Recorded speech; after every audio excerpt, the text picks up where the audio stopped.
dal solito seminato e che partono da alcune esperienze avvenute negli ultimi mesi. La prima riguarda questa celebrazione di Magma che è avvenuta nel Parlamento italiano e poi è stata celebrata poche settimane fa, pochi giorni fa, anzi una settimana fa in Svizzera.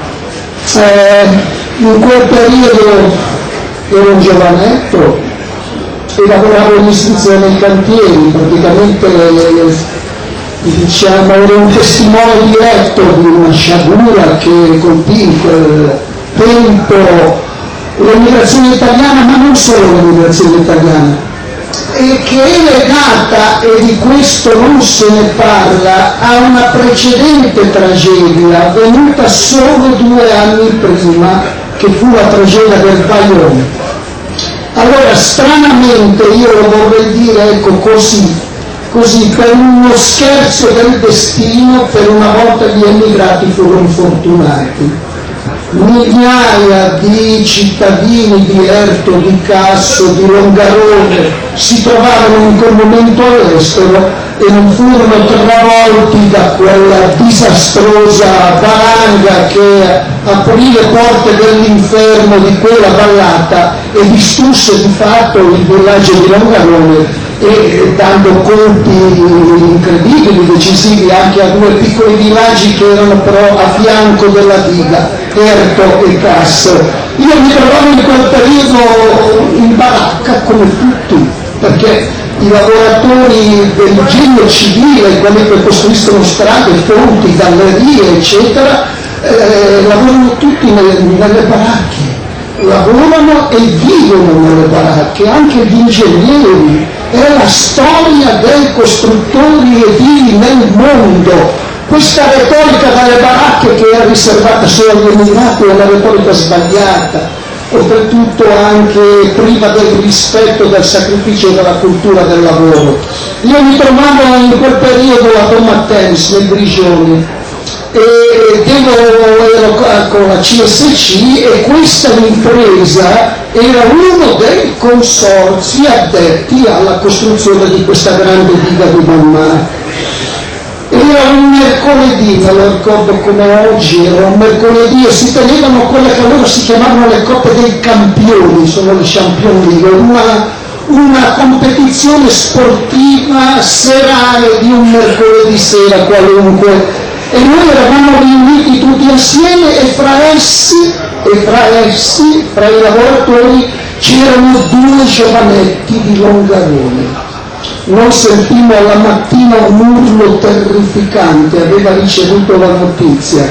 Uno di questi ragazzi aveva perduto il padre, la madre, 3 fratelli, 2 sorelle, i nonni, i parenti, era rimasto solo. Quel ragazzo ha poi vissuto tutto il resto della sua vita, adesso mi risulta che è scomparso perché io ho fermi i rapporti con lui, diciamo attratto da un destino di autodistruzione, aveva perduto tutto.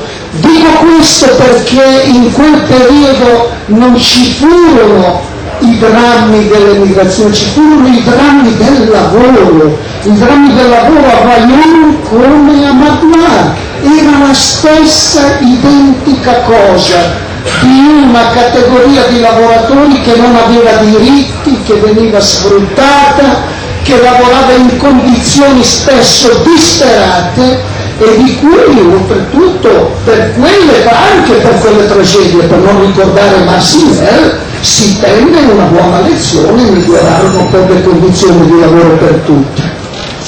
Ho voluto dedicare nella mia rubrica settimanale che tengo su un giornale svizzero proprio a questi particolari aspetti. L'altra questione riguarda quanto avvenuto ieri sera.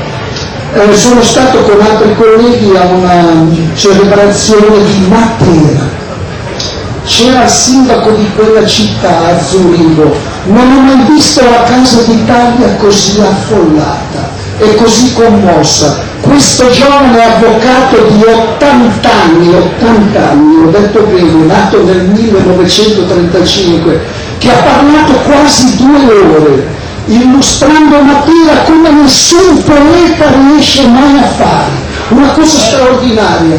No, ma cosa veramente, io ero commosso, c'era anche Taccone, il presidente, ero commosso dalla partecipazione popolare, non solo dei lucani, perché questo sarebbe naturalmente una cosa totalmente normale, ma di cittadini di Zurigo, e io penso, siccome conoscevo qualcuno, anche di cittadini svizzeri. Allora questo avvocato, questo sindaco, è stato eletto sindaco, ha fregato il PD, ma questo è un dettaglio, questo è un dettaglio, ha costruito una lista civica, sì, ha vinto. Ebbene, c'era una commozione in sala, una voglia di sapere. Matera, capitale della cultura, eccetera, è stata nominata dall'UNESCO, patrimonio dell'umanità, eccetera, però non è di questo che volevo parlare, è del fatto che in Italia verso l'estero si ha una visione sbagliata di cos'è stata l'emigrazione italiana, di cos'è l'italianità. C'è una voglia di capire cosa sta avvenendo in questo paese. E c'è in questo caso anche sì, questo è vero, la soddisfazione morale, persino civile direi, di assistere a un recupero di immagine dell'Italia che c'è, ma non c'è solo da parte dopo il governo Renzi, cioè se c'è un primo ministro che ha goduto di una straordinaria popolarità in Italia è stato Prodi prima e poi Monti, di cui tutta l'Europa parla ancora, ma non è di questo che voglio parlare. Voglio dire che il problema della cultura è uno dei primi problemi che noi dobbiamo risolvere per attirare l'attenzione dell'Italia verso i nostri connazionali all'estero e per permettere a loro di essere fieri sul posto da persone integrate, e più sono integrate e più sapranno recuperare un rapporto con l'Italia. Io se ho visto delle paure di dirsi italiano, questo soprattutto in Francia, molti della nostra comunità certe paure dicono non devono sapere che sono italiano, l'ho visto nelle categorie inferiori, di chi non era riuscito nella vita, perché se tu riesci tu hai l'orgoglio delle tue origini. Infatti l'Assemblea francese è piena di deputati ex italiani che sono orgogliosi della loro terra, ed è stato storico il presidente dell'Assemblea nazionale francese che inaugurò l'Assemblea nazionale dicendo: sono fiero di essere figlio di cittadini siciliani. Allora la cultura è straordinariamente necessaria e interessante in tutte le sue forme, il recupero nostro di italianità nel mondo, non su una visione nazionalistica, ma il recupero di italianità come una grande cultura europea da recuperare e da mettere al servizio degli altri. Io sono contro, l'ho sentito anche qua, lo voglio dire con chiarezza, io sono contro a questa visione di chi va all'estero perché è stato laureato in Italia, perché è una persona di grande ingegno, eccetera, è perduto per il nostro paese. Io la penso esattamente al contrario.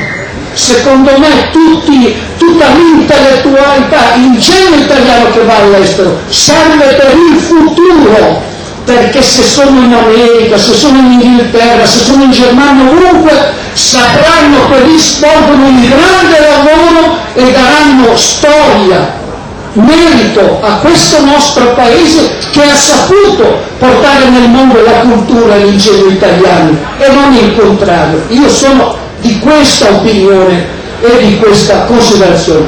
Io chiudo con un avvertimento: non viviamo una bella, un bel momento delle organizzazioni italiane all'estero in senso generale. Le elezioni dei Comites ci hanno detto, insomma, che è scattata la scintilla, perché noi possiamo rivedere tutto il nostro intervento in riferimento all'estero. Quello che si dice, io lo preferisco chiamare non nuova immigrazione, le nuove grandi mobilità della globalizzazione, che è una realtà, da lì non ci fuggiamo. Però guardate, noi possiamo accusare tutti, la mancata informazione, tutto quello che vogliamo, ma le elezioni dei comites sono stati sul piano della partecipazione un disastro che è dovuto a mille fattori, non si potrebbero dire tante cose, ma è stato un disastro perché ha dimostrato che c'è un distacco tra una grande collettività e gli organismi italiani, perché questo è il primo ente, il primo organismo italiano che si occupa di politica, perché di politica dobbiamo occupare. Adesso sono stati eletti i comites, bisogna fare di necessità virtù, ci sono quelli. Bisognerà anche vedere che tipo di rinnovamento per il Consiglio generale. Non devono arrivare i soliti, occorre una coscienza nuova da portare in quell'organismo per rivitalizzarlo e perché possa tenere un grande rapporto con il Parlamento italiano. Io di queste cose volevo dirvi, ci sarebbe probabilmente, se ci fosse qualche minuto, la possibilità di porre anche qualche altra riflessione, mi limito a questo. L'ultima considerazione però la voglio fare. Noi abbiamo la percezione, e non è una percezione sbagliata e non è vittimismo, che la ricchezza del lavoro italiano all'estero prima di tutto è sconosciuta in Italia, e questo è già è gravissimo. Secondariamente non la si vuole utilizzare, perché in questo momento di dramma dell'immigrazione io sono commosso nel vedere che a Monaco, a Vienna, gli immigrati vengono accolti con grande applauso, vengono aiutati, si cerca di aiutarli in ogni modo sul piano morale, materiale, eccetera, e in Italia assistiamo a dei mali che imperversano tra l'opinione pubblica e tutte le reti televisive italiane. È una vergogna che noi dobbiamo combattere, perché se non la combatteremo e se qualche volta ci sarà la tentazione di attenuare il nostro intervento, noi saremo sconfitti. Allora utilizziamo questa ricchezza per il bene del nostro paese.